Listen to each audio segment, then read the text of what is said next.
بسم اللہ الرحمن الرحیم۔ السلام علیکم۔ ناول ستارہ شام ایپیسوڈ 30، اور اس کے بعد اب ہم 3-4 دن دیوار شب کریں گے۔ اس کو ذرا بریک دیں گے کیونکہ آپ لوگوں میں سے بہت سارے لوگ دیوار شب سننا چاہ رہے ہیں، لیکن ایپیسوڈ سٹارٹ کرنے سے پہلے آپ نے یہ کرنا ہے کہ آپ نے اس کو لائک کو جو ہے پریس کرنا ہے، اور اس کے علاوہ جو لوگ نئے ہیں انہوں نے ہمارے چینل کو سبسکرائب کرنا ہے تاکہ آپ اچھی سٹوریز سنتے رہیں۔ اور یہ سجیشن بہت اچھی تھی، ہمیں شہربانوں نے دی ہے کہ ہم ناولز کے نام بتا دیں اور پھر ووٹ کر لیں کہ ان میں سے کون سا ناول جو ہے وہ پہلے سٹارٹ کریں۔ اس میں سے ایک ناول تو میرے ذہن میں جو ہے وہ حسن المآب ہے، اور دوسرا جو ہے وہ یاسمین نے کہا تھا کہ کہیں دیپ جلے، وہ ڈرامہ نہیں ہے جو جیو پہ چل رہا ہے، وہ دوسرا ناول ہے۔ یہ 2 ناولز ہیں، ان میں سے آپ جو پہلے بولیں گے، پھر اس کے بعد ستارہ شام کے بعد وہ سٹارٹ کریں گے۔ تو آپ اپنی سجیشن اور دیجیے گا، اور اس کے علاوہ جو لوگ کمنٹ کرتے ہیں میں ان کی بہت تھینکفل ہوں، جیسے نفیسہ ہر دفعہ کرتی ہیں، راحیلہ، شعیب ہر دفعہ کرتی ہیں یہ لوگ۔ اور اس کے بعد جو پرانے سبسکرائبر میں عثمان نعیم کے نام سے شہربانوں کرتی ہیں، یاسمین فاروق ہیں، اور کچھ اور لوگ ہیں جو پہلے کیا کرتے تھے اب نہیں کرتے ہیں، ان کو میں کہوں گی کہ آپ کمنٹ کر کے اپنی ضرور رائے کا اظہار کیا کریں۔ جیسے میں نے کل پوچھا تو تیمور احمد ہے، انہوں نے فوراً سے کمنٹ دیا، لیکن وہ پہلے بالکل خاموش ہوئے تھے۔ تو مجھے تو برا لگتا ہے جب آپ لوگ کمنٹ نہیں کرتے ہیں، تو مجھے برا لگتا ہے، اور جب آپ لوگ کمنٹ کرتے ہیں تو مجھے فیل ہوتا ہے کہ ہاں یہ لوگ سن رہے ہیں۔ لائک کرنا بھی فیڈ بیک ہوتا ہے، لیکن دیکھیں آپ لائک کرتے ہیں، مجھے نہیں پتا چلتا کس نے لائک کیا ہے۔ جب آپ کمنٹ کرتے ہیں تو مجھے ایسے لگتا ہے ہم لوگ آپس میں ان ٹچ ہیں۔ تو آج سے آپ لوگوں نے کمنٹ ضرور کیا کرنا ہے، بے شک آپ صرف نائس ہی لکھتے ہیں، لیکن مجھے آئیڈیا ہو جائے گا کہ کس نے یہ سنا ہے۔ دلاور حسین سے بے تحاشا محبت کے باوجود کے کچھ اعتراضات تھے جو جنت کو بری طرح کھٹکتے تھے۔ سب سے پہلا اعتراض جنت کو دلاور حسین کی فرما برداری پر تھا، جس کا مظاہرہ وہ وقتاً فوقتاً اپنے باپ کے سامنے کرتا تھا۔ جنت کو دلاور حسین کا ہر بات پر اپنے باپ کے سامنے سر جھکانا برا لگتا تھا۔ باپ کی کہی ہوئی ہر بات دلاور حسین کے لیے پتھر پر لکیر کی سی حیثیت رکھتی تھی۔ جنت نے سب سے پہلے بے حد سمجھداری کے ساتھ سسر کا اثر و رسوخ گھر میں ختم کروانا شروع کر دیا۔ جہاں جتنا ضروری سمجھتی سسر کو اہمیت دیتی، ورنہ دودھ میں سے مکھی کی طرح نکال پھینکتی۔ غیر محسوس انداز میں وہ دلاور کے کان اس کے باپ کے خلاف بھرتی رہتی اور اسے باپ کے فیصلے ماننے سے انکار کرنے پر اکساتی۔ نندے اور دیور اس کے پہلے ہی شادی شدہ تھے اور اپنی الگ الگ گھر گھرستیاں سنبھال رہے تھے۔ پہلے دن ہی سے جنت نے انہیں زیادہ اہمیت دینا ضروری نہ سمجھا تھا۔ سب سے ہنس کر بات کرتی تھی اور ان کے منہ پر بڑی میٹھی بنی رہتی، لیکن منظر سے ہٹتے ہی وہ بہت چالاکی سے کوئی ایسی چال چل دیتی کہ مڑ کر کوئی اس کے گھر آنے کی جرت نہ کرتا۔ دوسرا بڑا اعتراض جنت کو دلاور کی مرحومہ بیوی کی اولاد سے تھی۔ اس معاملے میں اس کے سسرال کی طرف سے غلط بیانی سے کام لیا گیا تھا۔ دلاور کی پہلی بیوی سے ایک نہیں 2 بچے تھے۔ بڑا بیٹا رجب تقریباً 6 سال کا تھا، جبکہ چھوٹی بیٹی 2 سال کی تھی۔ اسی بچے کی پیدائش کے وقت کچھ پیچیدگیاں ہو جانے کی وجہ سے دلاور حسین کی پہلی بیوی جاں بھر نہ ہو سکی تھی، اور بچے کی پیدائش کے اگلے روز فوت ہو گئی تھی۔ دونوں بچے جنت کو زہر لگتے تھے۔ بچی اس لیے کیونکہ وہ ہر وقت روتی رہتی تھی، اور جب دلاور حسین کا بے حد لاڈلا ہونے کی بنا پر اور رجب دلاور حسین کا بے حد لاڈلا ہونے کی بنا پر جنت کو برا لگتا تھا۔ وہ اسے حتی المقدور ڈرانے دھمکانے کی کوشش کرتی، لیکن رجب کچھ زیادہ ہی سر چڑھا بچہ تھا۔ وہ جنت کا منہ چڑھاتا، اس کی چٹیا کھینچ کر بھاگ جاتا۔ جنت دلاور سے اس کی شکایت کرتی تو وہ ہنس کر ٹال دیتا اور رجب کو سرزنش کرنے کی بجائے جنت کو سمجھانے لگتا۔ بچہ ہے ابھی، تو پیار سے سمجھائے گی تو سمجھ جائے گا، آخر کو ماں ہے تو رجب کی۔ اور اس بات پر جنت دل ہی دل میں پیچو تاب کھا کر رہ جاتی۔ اسے کسی پرائی عورت کے بچوں کی ماں بننے کا شوق نہیں تھا۔ کبھی اس نے خود سے یہ سوال نہیں کیا کہ جب وہ کسی پرائی عورت کے مرد کی بیوی بن سکتی ہے تو اس پرائی عورت کے بچوں کی ماں بننے میں کیسے اکتاہٹ۔ کبھی کبھی اسے خیال آتا کہ شاید وہ بھی بشرا کے لیے ایسا ہی بچہ ثابت ہوئے گی جیسا رجب اس کے لیے ثابت ہو رہا تھا، جب حالانکہ رجب اس کے مقابلے میں بہت معصوم تھا۔ اس کی شرارتیں بہت بے ضرر قسم کی ہوتی تھی، بلکہ اگر غیر جانبداری سے موازنہ کیا جاتا تو رجب کی شرارتیں جنت کی عیاریوں کا عشر اشیر بھی نہیں تھی، لیکن چونکہ جنت کے پاس غیر جانبدار نظر نہیں تھی، اس لیے رجب کی شرارتیں سے رجب سے نفرت کرنے پر مجبور کرتی تھی۔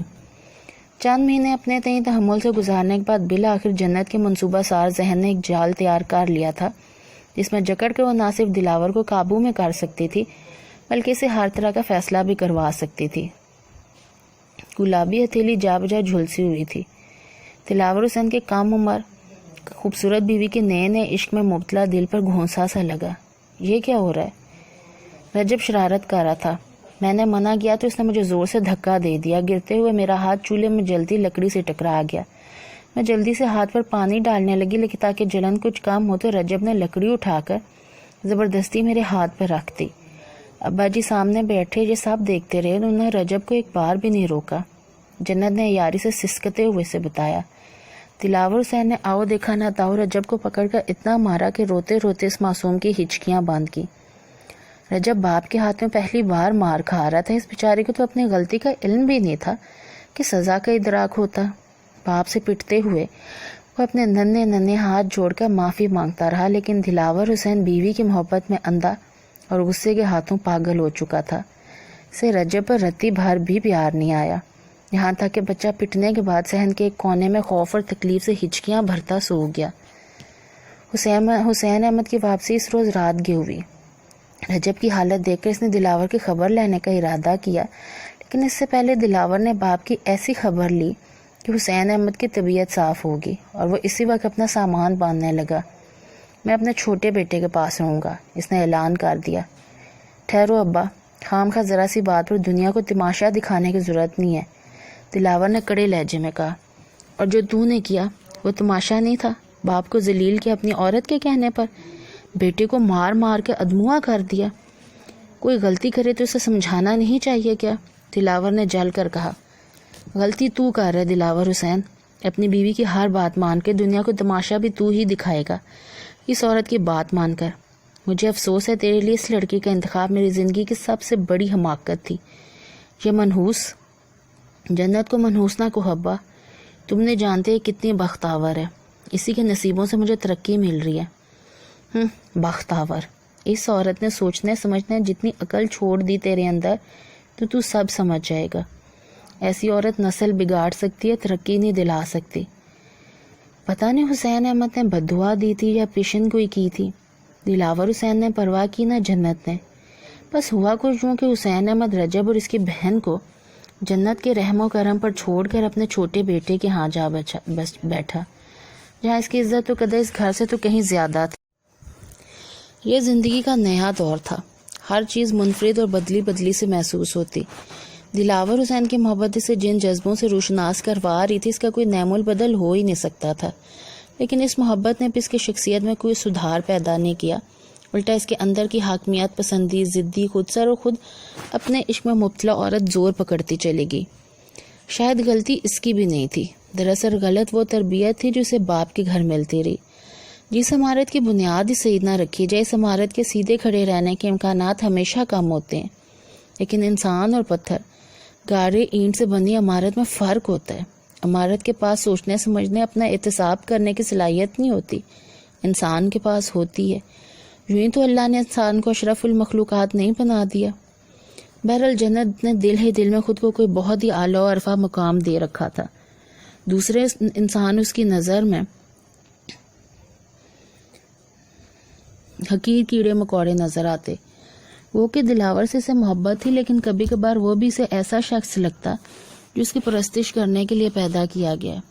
اس کی عقل بھی چھوٹی چھوٹی ڈوریوں سے بندھی جنت کی انگلیوں میں قید تھی، وہ جس طرف اور جس طرح چاہتی اسے موڑ دیتی۔ حسین احمد کے قطع تعلقی اختیار کرتے ہی اسے بچوں کے معاملے میں کوئی کھلی چھوٹ مل گئی تھی۔ وہ معمولی باتوں پر انہیں مارتی پیٹتی، سزا کے طور پر اندھیرے کمرے میں بند کر دیتی اور کبھی کبھار کھانا بھی روک دیتی۔ پھر انہی دنوں سے پہلی خوشخبری نصیب ہوئی، وہ خوشخبری جو عورت کو مکمل ہونے کا احساس دلاتی ہے اور کڑے سے کڑے مزاج والی عورت کے اندر اس کے دل میں اداس پیدا ہو جاتا ہے۔ لیکن جنت کے ساتھ ایسا کچھ بھی نہ ہوا۔ رجب اور اس کی بہن کے لیے دل میں مزید کدورت آ گئی۔ اسے لگتا ہے دونوں منحوس مسکین صورتوں والے اس کے بچے کا حق چھین لیں گی، تبھی اس نے ان دونوں بچوں پہ سختیاں اور بڑھا دیں۔ وقت گزرتا رہا اور مخصوص بہاؤ اور رفتار کے ساتھ، لیکن اس دوران بہت سے چھوٹے بڑے واقعات رونما ہوتے رہے جو بظاہر معمولی تھے، لیکن زندگی کے کینوس پر انہوں نے اپنا پختہ رنگ چھوڑ دیا۔ دلاور حسین کو ایک کے بعد ایک ترقی ملتی رہی۔ ہر ترقی کے ساتھ اس کی زندگی میں پیسے کا بھی اضافہ ہوا۔ دلاور حسین اسے جنت کے بختاوری اس کی قسمت کا رزق قرار دیتا۔ پہلے سال جنت نے 2 جڑواں بیٹوں کو جنم دیا۔ گود میں اولاد خصوصاً بیٹوں کے آتے جنت کی حیثیت دلاور کی زندگی میں اور بھی مضبوط ہوگی، لیکن جبکہ رجب اور اس کی بہن چند قدم اور پیچھے دھکیل دیے گئے۔ سن 65 کی جنگ میں جب دلاور حسین کو محاذ پر جانا پڑا تو اس نے جنت کو بچوں کو خیال رکھنے کی تاکید کی۔ جنت نے اس کے بات کا مان رکھا اور بچوں کا بے حد خیال رکھا، لیکن یہ بچے وہ تھے جنہوں نے اس کے بطن سے جنم لیا تھا۔ رجب سے تو اسے خیر چڑ تھی سو تھی، بچی جو کاموں اور جسمانی لحاظ سے خاصی کمزور تھی، اس کی بھی جنت نے کچھ خاص پرواہ نہ کی۔ نتیجتاً بچی تب تک میں مبتلا ہو کر اور بروقت مناسب علاج معالجہ نہ ہونے کی وجہ سے مر گئی۔ اس واقعے کے بعد رجب کے دل میں جنت سے نفرت میں کچھ اور اضافہ ہوا۔ اس نے جنت کا ایک ایک ظلم دیکھا تھا، اپنی ذات پر سہا تھا۔ یہ کیسے ممکن تھا کہ وہ اسے نفرت محسوس نہ کرتا؟ ساتھ ہی ساتھ رجب کے خوف میں بھی اضافہ ہوا۔ جنت اسے پچھل پیری لگتی تھی، جس کے بارے میں اس کے دوست نے بتایا تھا کہ سالہ سال سے گاؤں کے قبرستان میں ڈیرا ڈالے بیٹھی ہے اور موقع ملتے لوگوں کے گھروں میں گھس کے ان کے بچے کھا جاتی ہے۔ رجب کو لگتا تھا اس پچھل پیری نے قبرستان چھوڑ کے اس کے گھر کو اپنا مسکن بنا لیا۔ پہلے اس کے باپ کو چھین لیا، پھر اس کی بہن کو کھا گئی۔ اب وہ وقت دور نہیں جب وہ اسے بھی کھا جائے گی۔ بیچارے کو خوف سے رات رات بھر نیند بھی نہیں آتی تھی۔ برآمدے کے کونے والی چارپائی پر دبکا بیٹھا رہتا، لیکن کون تھا جس خوف کی قید سے آزاد کرا کر اسے اپنے بازوں میں چھپا لیتا؟ ماں کو اللہ نے لے لیا اور باپ کو ستیلی ماں نے۔ رجب کی زندگی غموں اور خوف سے بھری ہوئی تھی۔ جنت سے دلاور حسین کی شادی کے 8 سال ہو چکے تھے اور اس کے جڑواں بچے 7 سال کے تھے جب ایک شام اپنے بڑے بیٹے کو حسین میں کھیلتے دیکھ کر دلاور حسین کے خدشات میں تشویشناک حد تک اضافہ ہوا۔ بچہ اٹھنے کی کوشش میں بار بار گر رہا تھا اور یوں لگتا تھا جیسے اس کی ٹانگوں میں جان ہی نہ ہو۔ شام سے رات گئے تک وہ بے حد فکر مند رہا۔ تو اس میں فکر مندی کی کیا بات ہے؟ جنت نے اس کی بات سن کے لاپرواہی سے کہا، بچے تو کھیل کود میں تھک کر گر ہی جاتے ہیں، اب اتنی سی بات کے لیے تم اپنی اور میری نیند برباد کرو گے؟ لیکن دلاور حسین جانتا تھا بات اتنی سے کچھ زیادہ پریشان کن تھی۔ تبھی اگلے روز وہ دونوں بچوں کو شہر کے بہترین ڈاکٹر کے پاس لے آیا، کیونکہ جنت نے بے حد اعتراض کیا۔ اس کا خیال تھا کہ یہ شہری ڈاکٹر انگریزی دوائیاں کھلا کر معدہ خراب کر دیتے ہیں، اور سب سے بڑی بات یہ کہ اس کے بچے تو بیمار بھی نہیں تھے۔ اور کتنے بچے ہیں؟ ڈاکٹر نے دونوں بچوں کے بہت سارے ٹیسٹ اور تفصیلی چیک اپ کرنے کے بعد دلاور حسین اور جنت سے پوچھا، 2 بیٹے اور ہیں اور سب سے چھوٹی بیٹی ہے۔ دلاور نے جواب دیا، ان میں سے بھی کوئی جڑواں ہے؟ نہیں۔ بہتر ہوگا آپ ان تینوں بچوں کا بھی چیک اپ کروا لیں۔ اس طرح کی بیماریاں اگر ایک بچوں میں ہوں تو امکان ہوتا ہے کہ خاندان کے باقی بچے بھی متاثر ہو سکتے ہیں۔ آپ کے تو پھر 2 بچے ذہنی معذوری کا شکار ہیں۔ ڈاکٹر نے جیسے دلاور کے سر پر دستی بم دے مارا تھا۔ اس کے خدشات درست ثابت ہو چکے تھے۔ اگلے روز اس نے اپنے باقی تینوں بچوں کا بھی معائنہ کروایا، اور جو تفصیلات اسے ڈاکٹر نے بتائیں وہ ساری تفصیلات عام فہم انداز میں اس نے جنت کے گوش گزار کر دی۔ ہمارے دونوں بچوں کے دماغ عام بچوں کے مقابلے میں بہت چھوٹے ہیں۔ وہ نہ عام بچوں کی طرح بڑھ سکتے ہیں، نہ کھا پی سکتے ہیں، نہ کوئی اور کام کر سکتے ہیں۔ یہی وجہ ہے کہ 7 سال کی عمر میں بھی ان دونوں کا رویہ کسی 2.5 یا 3 سال کی عمر کے بچے جتنا ہے۔ میں نے تجھے بہت پہلے ہی کہا تھا جنت، ہمارے بچے عام بچوں جیسے نہیں لگتے۔ ان کا دیر سے چلنا اور پھر چلتے ہوئے گر جانا، ہر وقت رال بہتے رہنا، اپنی بنیادی ضروریات کے لیے بھی کسی کو نہ پکارنا، کیونکہ یہ معمولی باتیں ہیں، لیکن 7 سال کی عمر میں یہ معمولی باتیں نہیں رہتی۔ ڈاکٹر کہتے ہیں مرض ہماری نسلوں میں آگے تک چلے گا، ہمیں احتیاط کرنا ہوگی۔ اگر ان دونوں کے مرض کا پہلے پتہ چل جاتا تو ہم باقی تینوں کو بھی بچا سکتے تھے۔ وہ بستر پر لیٹا کمرے کی چھت پر نظریں ٹکائے شکستہ آواز میں رک رک کر بول رہا تھا۔ اس کی آواز اتنی دھیمی تھی کہ جنت نے کچھ باتیں سمجھی کچھ نہیں۔ تو کیا باقی تینوں بھی؟ جنت بری طرح دہل گئی۔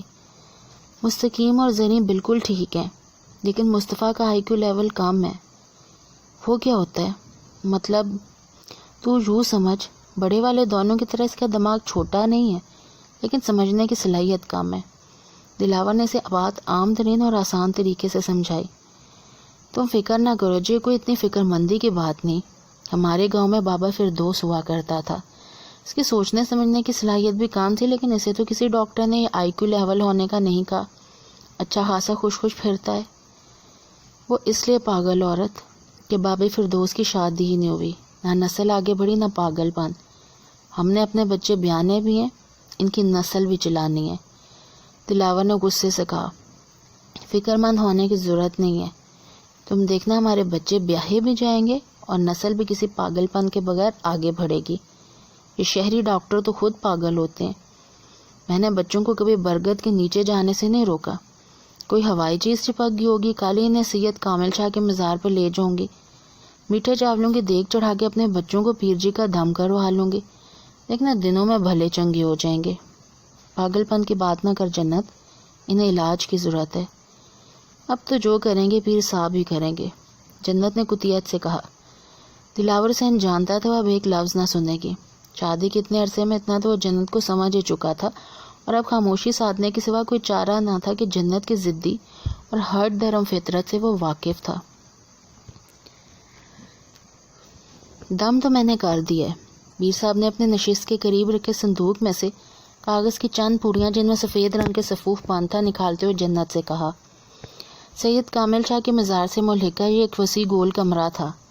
دروازے 2 تھے اور چاروں طرف تھوڑے تھوڑے فاصلے کی نشست کے قریب 2-3 کھڑکیاں کھلی ہوئی تھی، جن سے ماں کی تیز چمکیلی ٹھنڈی دھوپ چھن چھن کر اندر آ رہی تھی، چھن چھن کر اندر آئے تھے اور ملگجا سے اجالا کمرے میں پھیلا رہی تھی۔ اگر بتی کی خوشبو اور دھواں آزادانہ وہاں پھیلا ہوا تھا۔ پیر صاحب کی گدی کے سامنے بچھی چٹائی پر جنت اور اس کے دونوں بچوں کے علاوہ کچھ اور عورتیں بھی بیٹھی تھی اور اپنی باری کے انتظار میں تھی۔ یہ صفوف ہر روز دن میں 2 بار چینی کے ساتھ ملا کر بچوں کو کھلانا ہے۔ پیر صاحب نے پوڑیاں جنت کی طرف بڑھاتے ہوئے کہا۔ جنت جو کمرے کا جائزہ لینے میں مشغول تھی، چونک کر ان کی طرف متوجہ ہوئی اور ادب سے پوڑیاں پکڑ لی۔ نماز اور قرآن کی پابندی کرو بی بی، اپنے شوہر سے کہو وہ بھی باقاعدگی سے نماز پڑھا کرے۔ تمہارے بچوں پر کوئی آسیب نہیں ہے، یہ بیمار ہیں، اگر ان کا علاج ممکن نہیں ہے تو اپنے رب سے دعا کرو، وہ بیماری ٹالنے پر قادر ہے۔ پیر صاحب نے تسبیح کے دانے گراتے ہوئے اپنی بھاری بہروب آواز میں کہا، لیکن پیر صاحب مجھے لگتا ہے یہ آسیب ہی ہے۔ ویسے تو دونوں بھلے چنگے رہتے ہیں، لیکن ہر دوسرے تیسرے مغرب کی نماز کے بعد انہیں غش آنے لگتے ہیں، ہاتھوں پیروں کی رگیں پھول کر نظر آنے لگتی ہیں کہ گردن مڑنے لگتی ہے، حلق سے عجیب عجیب آوازیں آتی ہیں، تھوڑی دیر بعد حالت سنبھل بھی جائے تو کھانے کو نہیں مانگ سکتے۔ مجھے تو لگتا ہے کسی ظالم آسیب نے میرے بچوں پر قبضہ کیا ہوا ہے۔ جنت نے مامتا بھری فکر مندی سے کہا، سن کاکی، اللہ نے جنات کو بے شک نوری مخلوق قرار دی ہے، لیکن نوری مخلوق بنا کر بھی انہیں کھلا نہیں چھوڑ دیا۔ ان کی بھی ایک دنیا ہے، اس دنیا کا بھی کوئی ضابطہ اخلاق ہے، کچھ ذمہ داریاں ہیں۔ جنات اتنے فارغ نہیں ہوتے کہ ہمارے تمہارے بچوں کی طاق لگائے بیٹھے رہیں۔ ہاں ٹھیک ہے، کچھ شریر قسم کے جنات بھی ہوتے ہیں، لیکن خود پر آئی ہر مصیبت یا بیماری کے لیے جنات کو مجرم قرار دے دینا انصاف کی بات نہیں ہے۔ یہ بھی تو ہو سکتا ہے تمہارے بچوں پر آئی مصیبت تمہاری کسی گناہ کی سزا، اور یہ بھی ہو سکتا ہے کہ تمہارے بچوں کو بیماری دے کر اللہ تمہیں آزمانا چاہ رہا ہو۔ پیر صاحب کی آواز جنت کے اعصاب پر ہتھوڑے کی طرح برسی تھی۔ گناہ؟ اس نے زیر لب کہا، کوئی کتنا بھی گناہ کار کیوں نہ ہو، اللہ اس کے لیے دعا کا راستہ کبھی بند نہیں کرتا، وہ اپنے بندے کو نوازنے سے نہیں رکتا۔ جو اللہ اپنے بجائے کسی دوسرے کو خدا بن کر پوجنے والے پہ اپنی رحمتیں بند نہیں کرتا، وہ اپنے نام لیوا کے لیے دعا اور توبہ کا راستہ کیسے بند کر سکتا ہے؟ اسی لیے اپنی چھوٹی بڑی غلطیوں پر اپنے رب سے توبہ کرتے رہو، دعا کا ہاتھ نہ چھوڑو۔ پیر صاحب وہاں بیٹھی تمام عورتوں سے مخاطب تھے۔ لیکن پیر صاحب، جنت کی عقب میں بیٹھی ایک عورت نے پوچھا، اس بات کا فیصلہ کس طرح کیا جا سکتا ہے کہ وہ جو ہم پر نازل ہوا ہے وہ خدا کا قہر ہے یا اس کی آزمائش؟ اللہ تو ہمیں نہیں بتاتا کہ یہ آزمائش ہے یا سزا، نہ وہ عام انسانوں کے لیے فرشتے زمین پر اتارتا ہے جو انسان کو بتا دیں، پر ہم کس طرح فیصلہ کر سکتے ہیں؟ میری مثال آپ کے سامنے ہے، پچھلے 4 سال سے میں عذاب میں مبتلا ہوں، میرے ارد گرد اتنا سناٹا ہے کہ بعض اوقات مجھے اپنی آواز بھی سنائی نہیں دیتی۔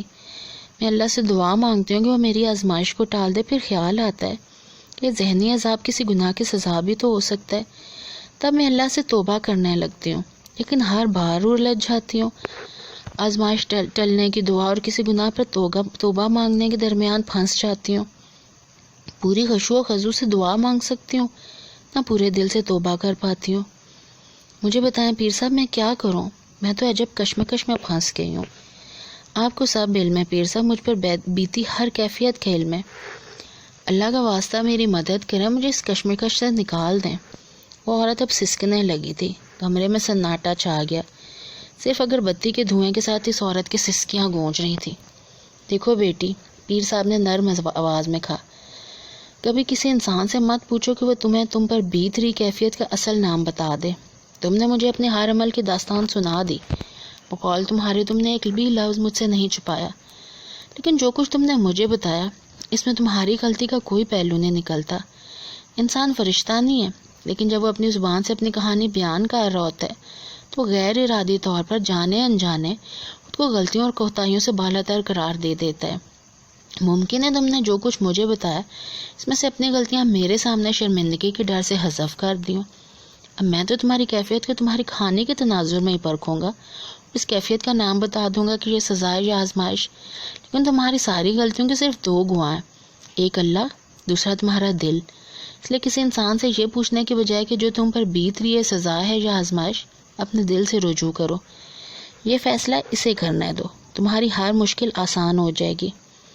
میں نے بہت غور کیا پیر صاحب، مجھے نہیں لگتا میں نے کوئی گناہ کیا ہے، اس عورت نے کہا، لیکن یہ تو ہو سکتا ہے کہ تم نے کبھی کسی کا دل دکھایا ہو، اسے جانے انجانے اتنی تکلیف پہنچا دی ہو کہ اس انسان کا دکھا ہوا دل بے اختیار تمہیں بد دعا دے ڈالے۔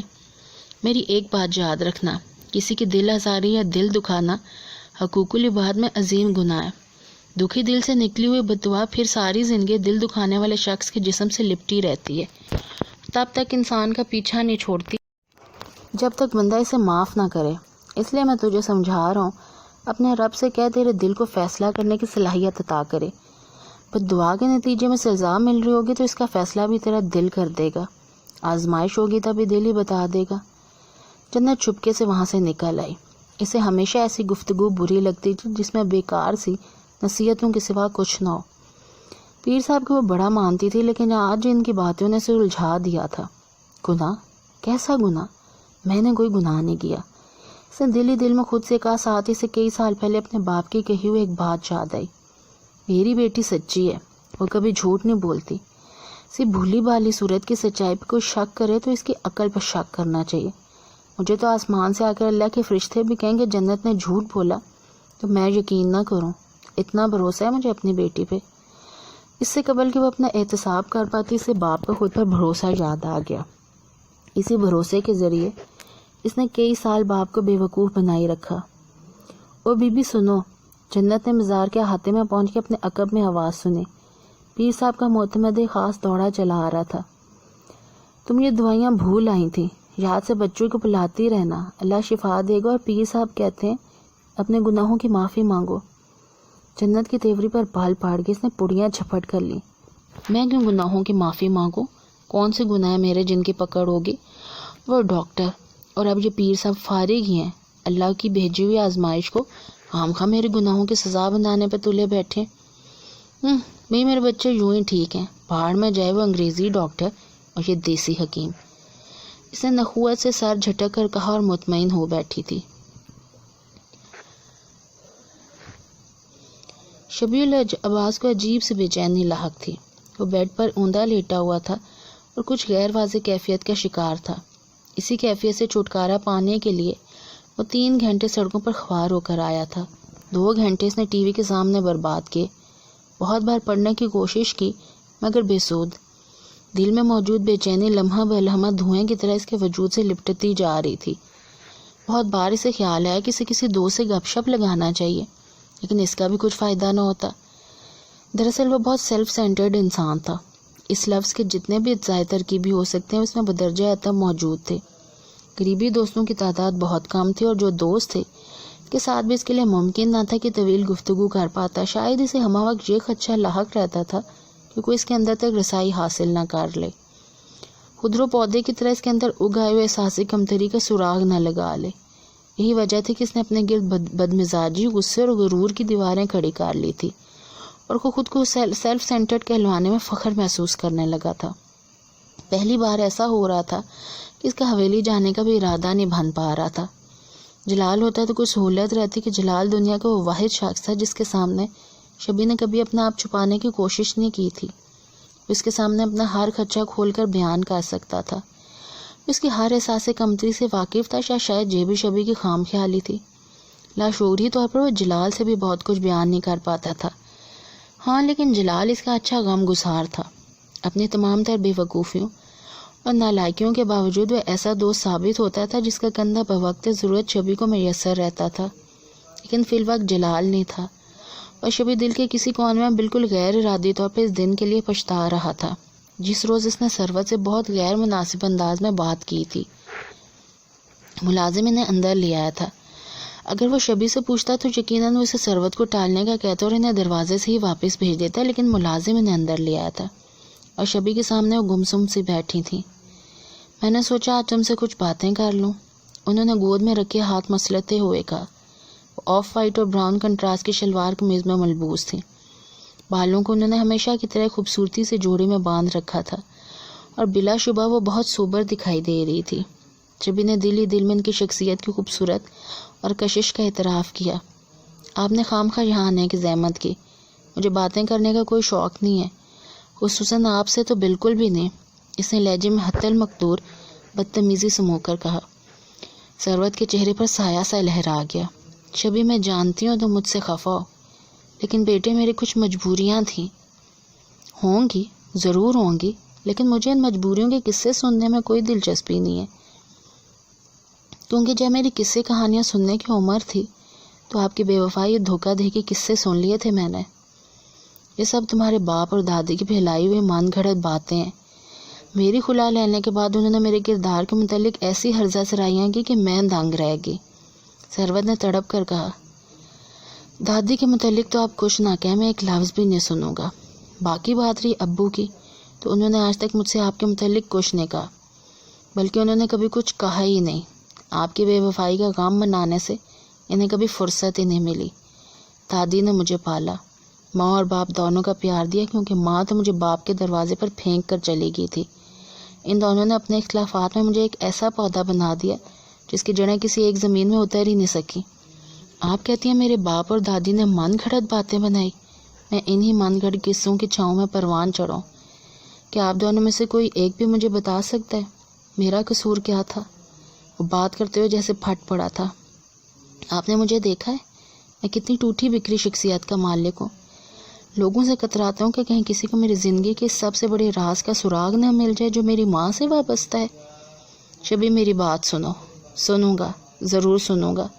آپ بس ایک سوال کا جواب دے دیں، اگر آپ کو دانیال حسن سے ہی شادی کرنا تھی تو مجھے۔ ثروت پر جیسے بجلی سی گئی۔ اس سے زیادہ شرمناک بات کوئی اور نہ ہو سکتی تھی کہ ان کا بیٹا ان کے کردار کو ہدف بنا رہا تھا۔ تم غلط سمجھ رہے ہو شبی، ایسی کوئی بات نہیں تھی۔ کیوں؟ کیا یہ حقیقت نہیں تھی کہ آپ نے دانیال حسن کے لیے ابو سے کھلا لی تھی؟ بالکل بھی نہیں۔ میں جانتا تھا آپ جھٹلائیں گی۔ سب سے بڑی حقیقت تو یہ ہے کہ آپ اسی آدمی کی بیوی ہیں۔ کانوں سنا جھوٹ ہو سکتے ہیں، آنکھوں دیکھا نہیں، اس نے تمسخر سے کہا۔ بعض اوقات کانوں سنا اور آنکھوں دیکھا بھی سچ نہیں ہوتا۔